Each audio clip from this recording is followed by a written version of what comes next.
जो हमने रचना की दृष्टि से प्रकार तो देखे, अब यहाँ पर आइए हम अर्थ की दृष्टि से वाक्य के प्रकार देखेंगे। अर्थ की दृष्टि से क्या मतलब होता है कि जिन वाक्यों में से जो भाव, जो अर्थ निकलते हैं ना, उसके आधार पर वाक्य के 8 प्रकार बनाए जाते हैं। वो होते हैं अर्थ की दृष्टि से वाक्य के भेद। उसमें पहला होता है विधानार्थक वाक्य, दूसरा निषेधार्थक वाक्य, तीसरा प्रश्नार्थक वाक्य, चौथा आज्ञार्थक वाक्य, पांचवा इच्छार्थक वाक्य, छठा संदेहार्थक वाक्य, सातवां संकेतार्थक वाक्य और आठवां विस्मयार्थक वाक्य। चलिए हम देखेंगे एक एक प्रकार। पहला है विधानार्थक वाक्य। विधानार्थक वाक्य से पता चलता है, विधान होता है किसी कार्य के होने का, हमें उस विधान से पता चलता है और निश्चित कार्य होने की संभावना होती है। निश्चित कार्य, सकारात्मक कार्य उसमें होता है। ये बोध जब होता है ना, तब विधानार्थक वाक्य हम उसे कहते हैं। उदाहरण देखिए, मैं पढ़ाई करता हूँ, पिताजी काम करते हैं, मैं किताब खोलता हूँ, मैं लिख रहा हूँ। ये जो उदाहरण जो हमने अभी बताए देखे, तो ये सारे विधान है और ये इसकी वजह से विधानार्थक वाक्य उनको कहा जाता है। दूसरा प्रकार है निषेधार्थक वाक्य। निषेध मतलब न करना, उसके ऊपर बहिष्कार डालना, उसे हम निषेध कहते हैं।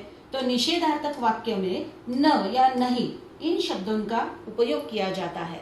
निषेधवाचक शब्द इनका उपयोग वाक्य में होता है। जैसे कि देखो उदाहरण, मुझे बाहर जाना अच्छा नहीं लगता। नहीं, ये शब्द प्रयोग आने की वजह से निषेधार्थक वाक्य बन गया है। दूसरा है हमें पानी का अपव्यय नहीं करना चाहिए। नहीं, यहाँ पर फिर शब्द आ गया, इसके कारण ये निषेधार्थक वाक्य, नकारात्मक वाक्य होते हैं, उसे हम निषेधार्थक वाक्य कहते हैं। तीसरा प्रकार देखो प्रश्नार्थक वाक्य। अब प्रश्नार्थक से ही पता चलता है कि इसमें प्रश्न होगा। प्रश्न जहां पर होता है वो होता है प्रश्नार्थक वाक्य। किसी न किसी प्रकार का प्रश्न उसमें होता ही होता है और प्रश्नार्थक चिन्ह आखिर में आपको दिखाई देगा, तब होता है वो प्रश्नार्थक वाक्य। उदाहरण देखो, हमारी पाठशाला कब शुरू होगी। यहाँ पर होगी के बाद प्रश्न चिन्ह और कब, ये प्रश्नार्थक अव्यय भी आ गया है। तूने धन क्यों नहीं स्वीकार किया, क्यों, ये प्रश्नार्थक अव्यय, और नहीं किया, स्वीकार किया, यहाँ पर प्रश्नार्थक चिन्ह आ गया है, उसके कारण ये प्रश्नार्थक वाक्य होते। बड़ा आसान है ये। चौथा प्रकार है आज्ञार्थक वाक्य। आज्ञा से पता चलता है कि कोई ना कोई ऑर्डर हमें मिलती है, आज्ञा मिलती है। आज्ञा भी होती है, उपदेश भी होता है। ऐसे वाक्य भी हम बोलते रहते हैं, तो उन वाक्यों को हम आज्ञार्थक वाक्य कहते हैं। जैसे कि उदाहरण देखिए, घर में बैठकर ही पढ़ाई करो, करो, ये आज्ञा दी है आपको और इसके कारण ये आज्ञार्थक वाक्य हो गया। कृपया शांति बनाए रखे, यहाँ पर मैंने सौम्य रूप से आपको आज्ञा दी है, मतलब इच्छा व्यक्त की है या फिर आज्ञा ही दी है, लेकिन प्रार्थना की है आपसे शांति बनाए रखने की। तीसरा उदाहरण है मेरी डाल पर चहको। मेरी डाल पर चहको, चहकना मतलब आवाज करना, किलबिल करना, पंछियों को पेड़ कहता है। तो यहाँ पर भी आज्ञा दी है पेड़ ने, इसके कारण उसे हम आज्ञार्थक वाक्य कहेंगे। अब पांचवा प्रकार है इच्छार्थक वाक्य। इच्छा व्यक्त करने वाले जो भी शब्द होते हैं वो उस वाक्य में आते हैं। कामना होती है, आशीर्वाद होते हैं। ऐसे जब वाक्य बनाए जाते हैं, होते हैं ना, तब उसको इच्छार्थक वाक्य कहते हैं। जैसे कि उदाहरण देखिए, प्रभु आपको दीर्घायु करे। दीर्घायु करने की जो भावना है, इच्छा है, वो इस वाक्य से पता चलती है, इसके कारण ये इच्छार्थक वाक्य। नया साल मंगलमय हो, मंगलमय होने की भावना व्यक्त की है, इच्छा व्यक्त की है, कामना हमने व्यक्त की है और इसके कारण ये इच्छार्थक वाक्य बन गया। आगे छठा प्रकार है संदेहार्थक वाक्य।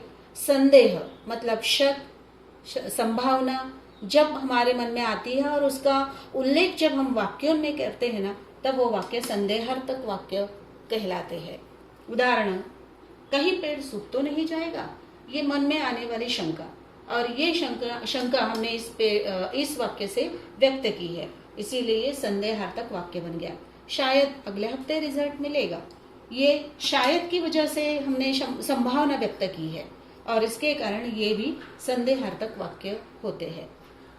आगे है संकेतार्थक वाक्य। संकेत का मतलब है निर्देश करना। हम जब कभी किसी की ओर निर्देश करते हैं, संकेत करते हैं, तब वो संकेतार्थक वाक्य बन जाते हैं। उदाहरण देखिए, अगर वृक्ष होते तो बाढ़ न आती। बाढ़ आने का कारण है वृक्ष का न होना, तो ये वृक्ष की तरफ संकेत करने वाला वाक्य है और इसीलिए संकेतार्थक वाक्य है। दूसरा, हमारी पाठशाला उधर है, हमारी पाठशाला इधर है, यहाँ है, मैं यहाँ रहता हूँ। ये जो हमने संकेतार्थक शब्द उपयोग में लाए ना इन वाक्यों में, तो वो संकेतार्थक वाक्य बन गए। इसीलिए हमें संकेत का बोध पता चलने वाले, बोध कराने वाले जो वाक्य होते हैं उसे हम संकेतार्थक वाक्य कहेंगे। और 8वां प्रकार है विस्मयार्थक वाक्य। विस्मयार्थक वाक्य हमने ये विस्मय शब्द हमने अव्यय में भी देखा है, विस्मयादि बोधक अव्यय। तो भाव मन के दर्शाने वाले जो शब्द होते हैं ना उसे हम विस्मयार्थक शब्द कहते हैं, अव्यय कहते हैं। उसी प्रकार विस्मयार्थक वाक्य भी बन जाते हैं।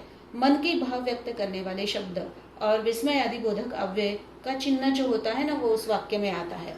जैसे देखो, वाह कितना सुंदर फूल है, वाह के आगे विस्मयादि बोधक अव्यय में जिस प्रकार हम लोग उद्गारवाचक चिन्ह लगाते हैं वैसे यहाँ पर आ गया छी, कितनी गंदगी है। छी के बाद ये जो चिन्ह आ गया है विस्मयार्थक चिन्ह, इसके कारण ये विस्मयार्थक वाक्य कहलाते हैं। मैं एकदम निर्मल हूँ महाराज, देखो यहाँ पर ये चिन्ह आ गया। तो ये विस्मयार्थक वाक्य विस्मयादि बोधक अव्यय की तरह ही होते हैं, मन के भाव दर्शाने वाले। इस प्रकार बच्चों हमने देखा वाक्य के 8 भेद अर्थ की दृष्टि से, रचना की दृष्टि से 3 भेद और अर्थ की दृष्टि से 8 भेद बनते हैं। अब ये कुल मिलाकर 11 भेद होते हैं। परीक्षा में इन दोनों के ऊपर आपको अलग अलग प्रकार के सवाल पूछे जाएंगे। मुझे लगता है कि शायद आपको ये पूरा पाठ समझ में आ गया होगा और अवश्य आपको इसके गुण पूरे के पूरे मिल जाएंगे।